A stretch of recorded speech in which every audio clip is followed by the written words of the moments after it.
मैं शोएब से रिक्वेस्ट करता हूं कि ये 3 गोल्डन टिप्स दें जो यहां बच्चे नीट के एस्पिरेंट्स हैं उनके लिए, और हिंदुस्तान में जितने बच्चे आज के तारीख से नीट लिखने वाले हैं उनके लिए 3 golden tips. Well ladies and gentleman, when anybody invest money in business, जब कोई बंदा बिजनेस में पैसे इन्वेस्ट करता है तो 4 पॉसिबिलिटीज होते हैं। एक, वो फेल हो जाता है। दूसरा, नो प्रॉफिट नो लॉस होता है। तीसरा, उसे कामयाबी मिलती है। और चौथा, उसको ट्रेमेंडस प्रोग्रेस मिलता है। ये चारों चीजों में, चारों लोगों में भी एक चीज कॉमन होती है, सबके पास होती है एक चीज। वो क्या है? टाइम। वो क्या है? टाइम। और सबके पास उतना ही वक्त होता है। A failure businessman has 24 hours and Sirajuddin Ajmal साहब जैसे कामयाब बिजनेसमैन, उनके पास भी 24 आवर्स। और जो बंदे इम्तिहान लिखते हैं उनके पास भी 24 आवर्स। जो नीट लिखे डिस्क्वालीफाई हो गए, 24 आवर्स। और शोएब आफ्ताब ने एग्जाम लिखा 720 में 720। A big round of applause for that boy। उन्हें भी 24 आवर्स ही है। जो बच्चे फेल हो रहे हैं 24 आवर्स है उनके पास, और जो बच्चे ऐसे रिकॉर्ड कायम कर रहे हैं उनके पास भी 24 hours. The beauty lies in using the time. आप अपने टाइम को कैसे मैनेज करते हो, ये आपके सक्सेस इस पर डिपेंड करता है। आज हमारे बीच एक बहुत ही कामयाब बंदा, ऐसा रिकॉर्ड जो कायम किया है, जो सोचने कभी डरते थे, वो Shoaib Aftab. He has come all the way from Delhi, he is from Odisha. से ये लड़का खड़े होता है और मैसेज देता है पूरे देश को कि impossible is nothing. He has proven and he has given a message to the students of Ajmal Foundation and the rest of the institutions across India that yes, we can do wonders। ये programme बिल्कुल अधूरा रहेगा अगर मैं शोएब आफ्ताब को यहाँ ना बुलाऊं, क्योंकि ये चैंपियन है, ये नीट टॉपर है। तो मैं शोएब से रिक्वेस्ट करता हूं कि ये 3 गोल्डन टिप्स दें जो यहां बच्चे नीट के एस्पिरेंट्स हैं उनके लिए, और हिंदुस्तान में जितने बच्चे आज के तारीख से नीट लिखने वाले हैं उनके लिए 3 गोल्डन टिप्स। फिर वो अपनी जो बात रखना चाहते हैं वो भी रखें।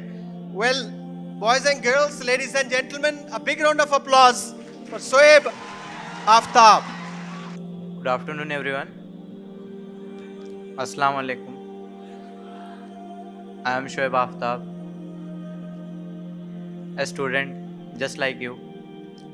Today I am standing here, tomorrow is your turn. So I appeared for NEET this year and I secured AIR 1 and also 720 out of 720. I want to thank Ajmal Foundation for inviting me and allowing me to address you people, and I also want to thank you all for the love I received here. I was born in Bengal. I am a Bengali, so I can speak Bangla as well. Kemon acho Assam? Thank you Hojai and the people here. Initially सब कुछ इतना clear नहीं था। Class 8-9 तक robotics और nano technology में काफ़ी interest था मुझे, और मैं कहीं ना कहीं ये सोचता था कि डॉक्टर्स की शायद फ्यूचर में रिक्वायरमेंट नहीं होगी। टेक्नोलॉजी इतनी एडवांस्ड हो जाएगी कि शायद हमें ट्रीटमेंट ऑफ डिजीज़ जो हम ह्यूमन बींग्स करते हैं उसकी शायद ज़रूरत ही ना पड़े, रोबोटिक्स से ही सारा काम हो जाए। डेफिनेटली 9th-10th में ये रियलाइज़ हुआ कि ऐसा एटलीस्ट फॉर सम डिकेड्स ऐसा तो पॉसिबल नहीं है।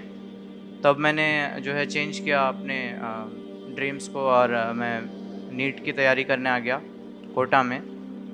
और फिर स्टार्टिंग में ज़्यादा गाइडेंस भी नहीं था मेरे पास, क्योंकि मेरी फैमिली में कोई डॉक्टर नहीं है, तो कहीं ना कहीं मुझे कोचिंग लेना पड़ा एलन से। और कोचिंग में भी कॉन्फिडेंस कम था स्टार्टिंग में। बस इतना टारगेट किया था कि एटलीस्ट सिलेक्शन तक हो जाए, कोई भी गवर्नमेंट कॉलेज मिल जाए, चल जाएगा मुझे।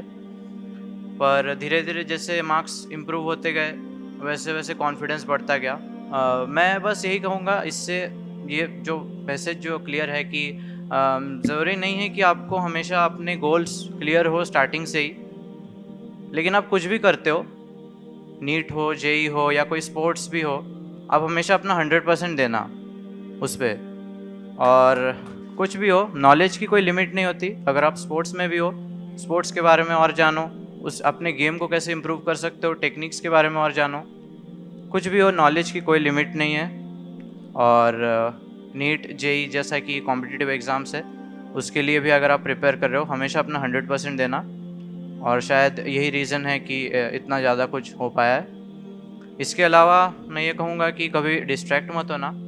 जैसा कि इस साल कोविड का सिचुएशन था, एग्ज़ाम्स काफ़ी डिले हो गई, सेशन काफ़ी डिले हो गया। आपके साथ भी यही प्रॉब्लम है। शायद जो स्टूडेंट्स इस साल नीट अपियर करेंगे उनके लिए टाइम कम है, तो डेफिनेटली प्रेशर तो है, लेकिन कभी डिस्ट्रैक्ट मत होना। और नेगेटिव थॉट्स ऑफ कोर्स आ सकते हैं, तो हमेशा आप ये समझना कि सिर्फ वो आपके लिए नहीं है। वो जो भी प्रॉब्लम्स आप फेस कर रहे हो वो सब फेस कर रहे हैं। ये चीज़ जानकर ही आपको एक पॉजिटिव मोटिवेशन मिलना चाहिए। इसके अलावा आप हमेशा कोशिश यही करो कि आप नेगेटिव थॉट्स को पॉजिटिव में कन्वर्ट करने की कोशिश करो। मुझे भी डर था कि कहीं ना कहीं कोविड के टाइम पे जो भी मैंने इतने मेहनत से पढ़ाई की, शायद जिन लोगों ने उतना नहीं पढ़ा हो, जो एक एक्स्ट्रा टाइम मिल रहा है इतना, तो डेफिनेटली वो लोग शायद मेरे से भी आगे हो जाए। पर कहीं ना कहीं दिमाग में ये भी था कि मैं उनसे भी ज़्यादा पढ़ूंगा और उनसे और ज़्यादा आगे रहूँगा।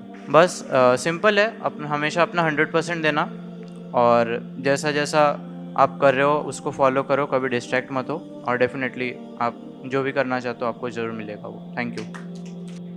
बहुत अच्छे माशाल्लाह। इन्होंने 3 टिप्स कल भी दिए थे बच्चों को, कहा कि कभी लाइफ में डिस्ट्रैक्ट नहीं होना और एक हुनर डेवलप करना, एक स्किल डेवलप करना कि नेगेटिव थॉट्स को पॉजिटिव में कन्वर्ट करना शुरू करें।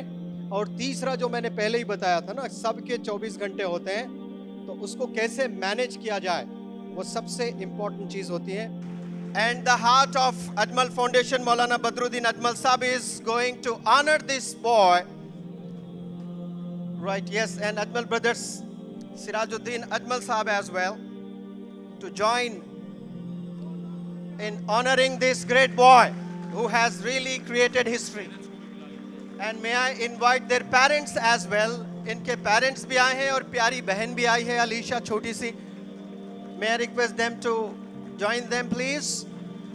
और 1 लाख रुपए का check, 1 lakh rupees worth check is being given to Shoaib Aftab by the hands of Maulana Badruddin Ajmal Saab and Sirajuddin Ajmal Saab.